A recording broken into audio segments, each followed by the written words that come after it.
अस्सलाम वालेकुम। आज के जलसे के सदर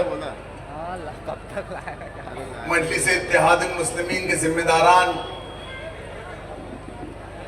और मेरे सामने बैठे हुए नौजवानों, दोस्तों, बुजुर्गों और जहां तक मेरी आवाज जा रही है, घरों में मुकीम मेरी माँ, पर्दा नशीन माँ बहनों,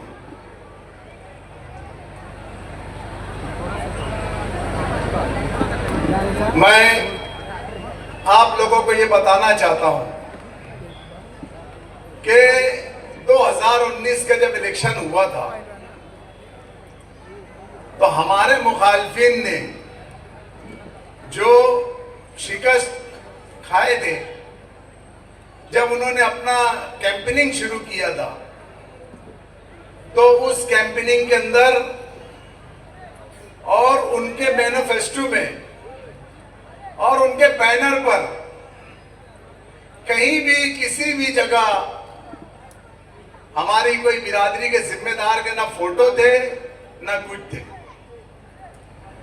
तो हमने इस बात को उजागर किया और अल्लाह रब्बुल इज्जत ने वो बात सुन ली कि 2019 में ये जो हमारी बिरादरी के लोगों को सिर्फ इस्तेमाल करते थे, अच्छे बड़े बड़े लोगों से चटाई बिछवाते थे, कुर्सी बिछवाते थे, आज ये लोगों को स्टेज पे इज्जत दे रहे हैं, स्टेज पर बैठा रहे हैं। हमने एक कोशिश की 2019 में, आवाज उठाई, बोली, तो आज इन्होंने इज्जत दी। मैं आज फिर अपील कर रहा हूं आप लोगों से कि एक बार फिर इनको पटको, ये अगले टाइम तुमको सर पर बैठाएंगे। आज स्टेज पे बैठा रहे, अगले टाइम 2029 में ये तुमको सर पर बैठाएंगे। जलसा शुरू होने से पहले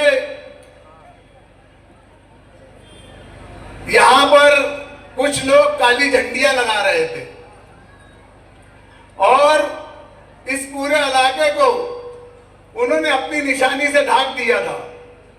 मैं शुक्रगुजार हूं डिपार्टमेंट का, जो जैसे ही डिपार्टमेंट को ये बात मालूम पड़ी, डिपार्टमेंट ने तुरंत एक्शन लिया। हम उम्मीद करते हैं डिपार्टमेंट से कि जिस तरीके से आज ये एक्शन हुआ है, आप 20 तारीख तक भी इसी तरीके से रहेंगे तो इंशाअल्लाह ताला इस शहर में सच की जीत होगी और इंसाफ, हर मजलूम को इंसाफ मिलेगा। मैं शुक्रगुजार हूं डिपार्टमेंट को, उनको सलाम करता हूं। हमारे ऊपर इल्जाम लगाया जा रहा, यूनुस ईसा खानवादा के ऊपर इल्जाम लगाया जा रहा है कि यूनुस ईसा खानवादा 2 करोड़ रुपये लेकर मुफ्ती साहब का काम कर रहा है। इल्जाम कौन लगा रहा है? वो लोग इल्जाम लगा रहे जिनके वास्ते, जिनके वालिद मोहतरम के वास्ते हमने 7 करोड़ रुपये को लात मार दिया और इनको मेयर बनाया। शेख रशीद, मरहूम शेख रशीद साहब को हमने मेयर बनाया। नबी अहमद जो थे उन्होंने बोला था कि तुमको क्या पैसा लगता है, तुम बोलो, हम तुमको पैसा देने के लिए तैयार है। लेकिन हमने पैसा नहीं देखा। हमने उस वक्त 2 चीज के में कंपेयर किए थे, मुआवजा किया था कि शेख रशीद साहब और नबी अहमद में कौन शहर के लिए बेहतर होगा, कौन शहर को कारपोरेशन में तजुर्बेकार होगा। तो हमने महसूस किया कि नबी अहमद जो है वो पहली मर्तबा चुनकर आया है और शेख रशीद साहब जो है इससे पहले 2 मर्तबा एमएलए रहे, 2 इससे सदर बल्दिया रहे, इनको तजुर्बा है और ये शहर की तामीर और तरक्की करेंगे। आज वो हम पर इल्जाम लगाते हैं, तुम भी देना भैया। हमको बार बार फोन करते थे कि देखो देखो तुम्हारा अजीत पवारोडी वाला मेंबर भाग गया, तुम्हारे मेंबरों को संभालो। ये आज ये जो उम्मीदवार है, ये जो इल्जाम लगा रहे हैं, ये मुझे फोन करते थे। 2:30 बजे रात को इनका फोन आया मुझे और मुझसे कहते हैं कि अजीत पावरोटी वाला जो हमारा MIM का कॉर्पोरेटर था वो भाग रहा है। मैं 2:30 बजे रात को उठा और मेरे एक दोस्त को लेकर मैं खुद ड्राइविंग करते हुए रतलाम पहुंचकर मैंने उस मेंबर को ताबे में लिया था। तुम भूल गए? अरे अगर यूनुस ईसा खानवादा पैसे पे बिकने वाला रहता ना तो तुम्हारी गोलियां नहीं खाता था, तुम्हारे पास आके कब से बैठ जाता था। पैसे पे बिकने वाला रहता तो तुम तो बहुत पैसे वाले हैं ना, तुम तो कब से खरीद लिए होते थे हमको। तुम ही बोलते ना कि मेरे पास बहुत पैसा है। यही 5 साल पहले ये मालेगांव स्कूल से तुमने बोला था कि अभी बोलते हैं मेरे पास बहुत पैसा है, अल्लाह का करम है, इतना पैसा है कि बोलो पूछो मत, जो बोलेंगे जैसा बोलेंगे।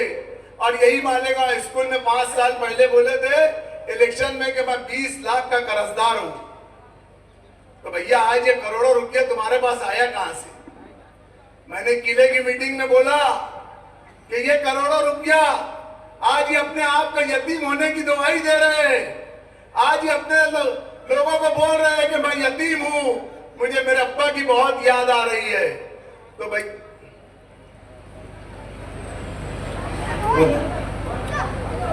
आज ये बोल रहे हैं कि मेरे अब्बा की मुझे बहुत याद आ रही है, मैं यतीम हो गया हूं, मैं दुर्रा यतीम हो गया हूं। तो जरा बताओ भैया कि ये जो तुम पैसे की रेल पेल कर रहे, ये 5 साल में कहां से लाया तुमने? ये पैसा तुमने उसी मरहूम शेख खलील की बेवा का और मरहूम शेख खलील की यतीम बच्ची का हक मारकर ये पैसा लोगों में बांट रहे हो तुम। आज तुमको यतीमी नहीं दिख रही। एक नजान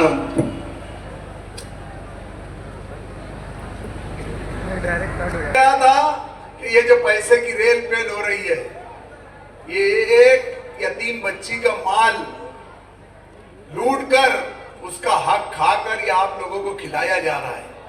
मेरे भाइयों, रौनकाबाद को अपना गढ़ समझने वालों, जरा इनका पैसा सोच समझ कर खाओ। मैं तो बोलता कि ये हारेंगे जब भी अस्तीन चढ़ाएंगे, ठीक है, अगर इनसे बच गए तो यतीम के माल का हिसाब तुमको ऊपर देना पड़ेगा। अगर मैं गलत हूं तो इन्होंने साबित करना, नहीं तो मेरे पास क्लिप मौजूद है कि तुमने ये कहा था कि मैं 20 लाख का मकरूज हूं। आज हमने बहुत बड़े बड़े बड़े सेठिया को देखे, कोई 5 साल के अंदर इतना करोड़पति नहीं बना। और तुम तो 5 साल MLA भी नहीं थे, फिर कैसे के करोड़पति बन गए? कल के जलसे में इन्होंने मुफ्ती मोहम्मद इस्माइल कासमी साहब के ऊपर एक इल्जाम लगाया। इनके कॉल और फेल में कल ही फर्क हो गया। पहले तकरीर करते करते बोले कि मुफ्ती साहब जो है शिंदेगढ़ से उन्होंने तोड़ी कर लिए, शिंदेगढ़ से पैसा ले लिए।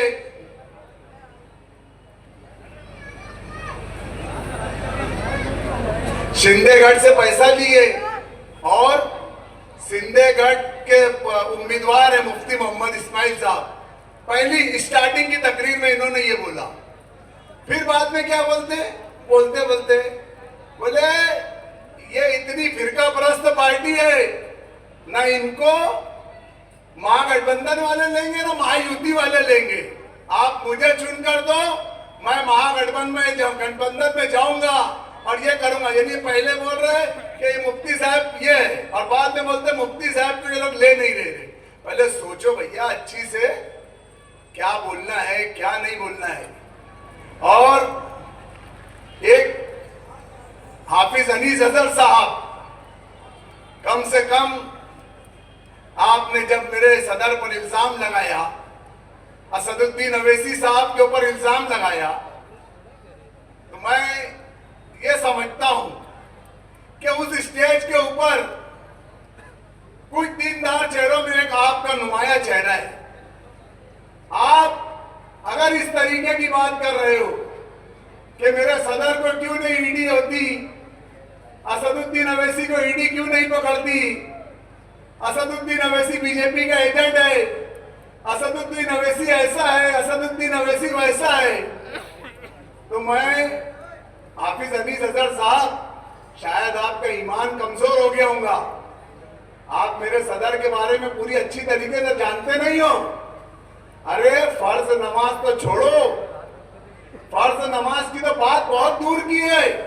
मेरा सदर मेरे ताज्जुद की, इशराक की, चाश्क की, अबीन की नमाज भी कज़ा नहीं करता। ये मेरा सदर है। उसको क्या कोई बीजेपी की औकात है? अरे क्या उसको कोई हुकूमत की औकात है जो उसको वो कर देंगे? वो सिर्फ वाहदहू ला शरीक लहू अल्लाह की जात से डरने वाला आदमी है।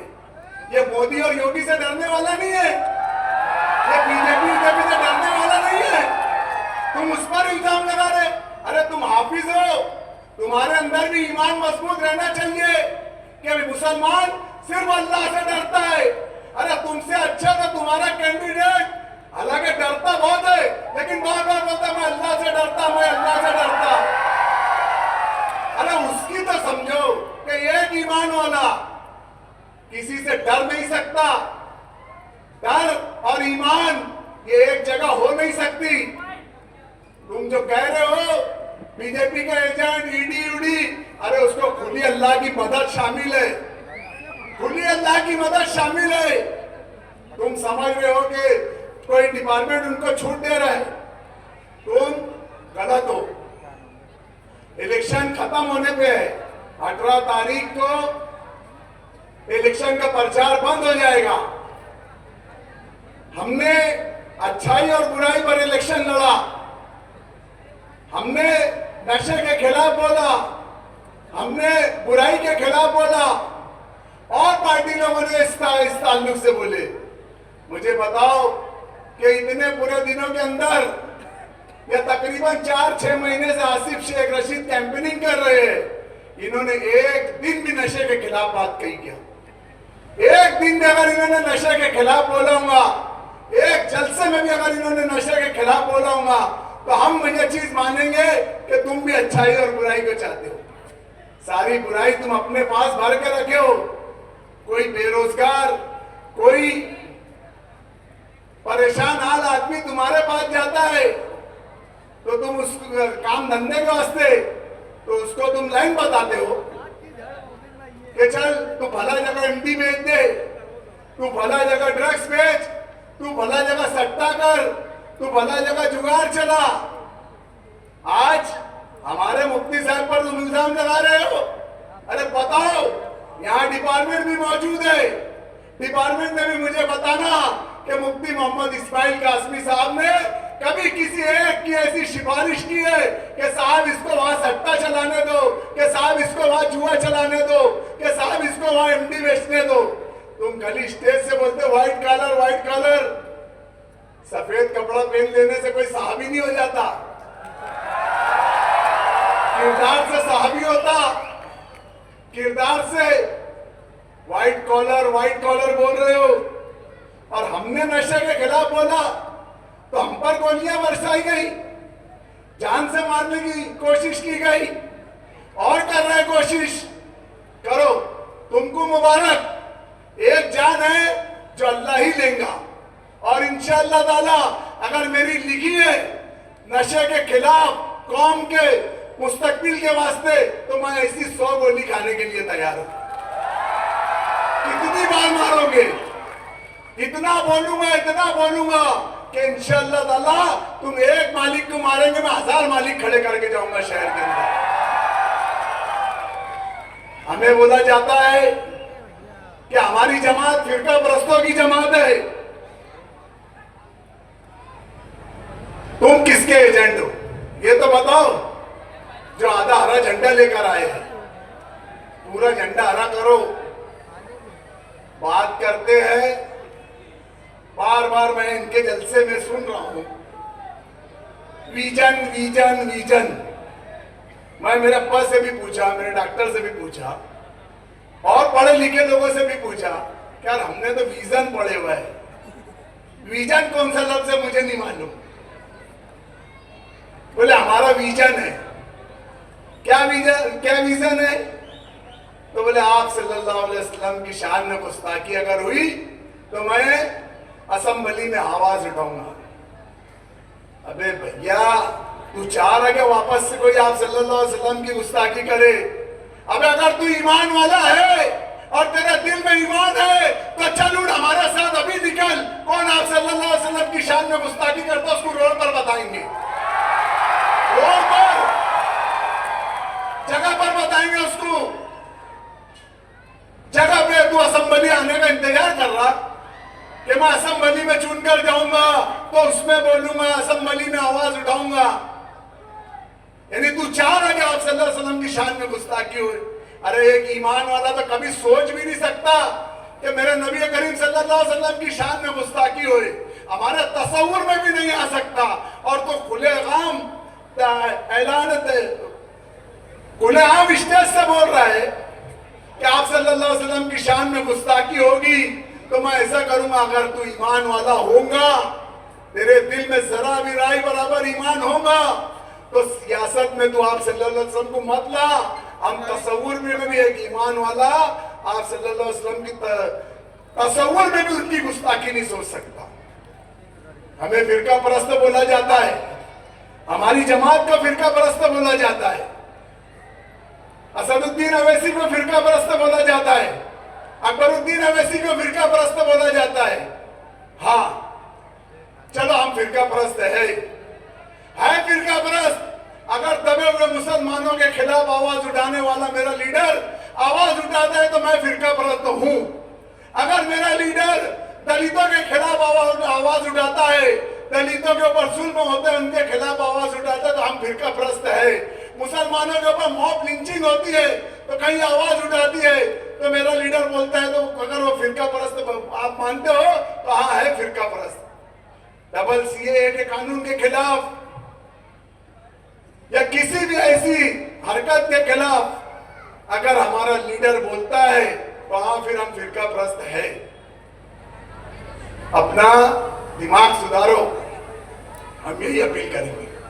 मैं आखिर में इस वार्ड के, इस इलाके के और पूरे शहर के लोगों से ये अपील करता हूं कि आप को इस मर्तबा सिर्फ और सिर्फ मजलिस इत्तेहादुल मुस्लिमीन, जो अव्वल रोज से नाम था मजलिस इत्तेहादुल मुस्लिमीन, वो अभी तक कायम है, बदले नहीं। झंडे छुपा के रख दो, बोले नहीं ना बोलेंगे।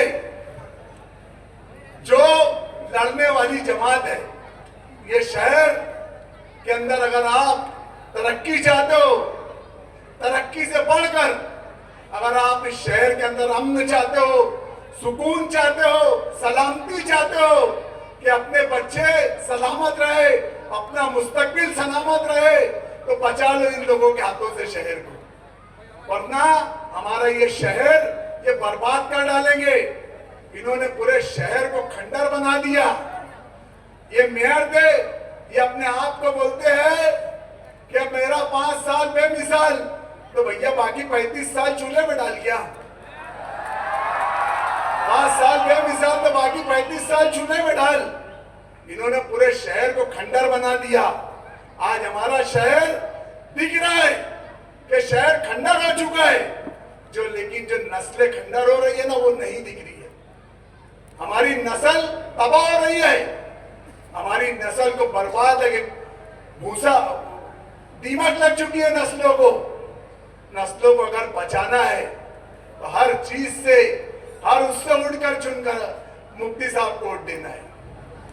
23 तारीख 20 तारीख के दिन इलेक्शन है और इंशाअल्लाह ताला 23 तारीख को रिजल्ट रहेगा। ये बोलते हम चुनकर आएंगे, देखो इनकी तारीख में भी चुन के आने में 2 और 3 है और हमारी भी तारीख में चुन के आने में 2 और 3 है। तो एक ही तारीख पर तो 2 लोग चुन के नहीं आ सकते, तो 23 को हम चुन के आ जाते, 2 आगे कर लेते, 3 पीछे कर लेते। 32 को तुम चुनकर आ जाओ, 3 आगे कर दो, 2 पीछे कर दो, जाओ तुमको भी खुश। 32 तारीख है, तुम 32 तारीख को चुनकर आ जाओ। मेरी माँ बहनों से अपील है, गुजारिश है कि किसी के बहकावे में मत आओ, बिरादरीवाद के उसमें मत आओ। अच्छाई और बुराई का इलेक्शन है। अल्लाह के नबी सल्लल्लाहु अलैहि वसल्लम ने जब किसी कबीले का कबीले के अंदर किसी सदर का इंतखाब करते थे तो वो ये देखते थे कि इस कबीले के अंदर किस शख्स के अंदर कुरान मौजूद है। जिस शख्स के अंदर कुरान मौजूद रहता था, मेरे प्यारे नबी करीम सल्लल्लाहु अलैहि वसल्लम उस शख्स की पहले इंतखाब करते थे। तो जो हमारे नबी करीम ने किया है, जो रास्ता हमें बता के गया है, उसी रास्ते पर हमको चलना है। ना कोई बिरादरीवाद पर, ना कोई जातिवाद पर, बस सिर्फ और सिर्फ एक बात पर कि तेरा मेरा रिश्ता क्या, अरे तेरा मेरा रिश्ता क्या, अरे तेरा मेरा रिश्ता क्या, ला इलाहा इल्लल्लाह। बस इस कलमे की बुनियाद पर 20 तारीख को पतंग निशान पर खूब अक्सरियत दे, यही बात करके अपनी बात खत्म करता हूं।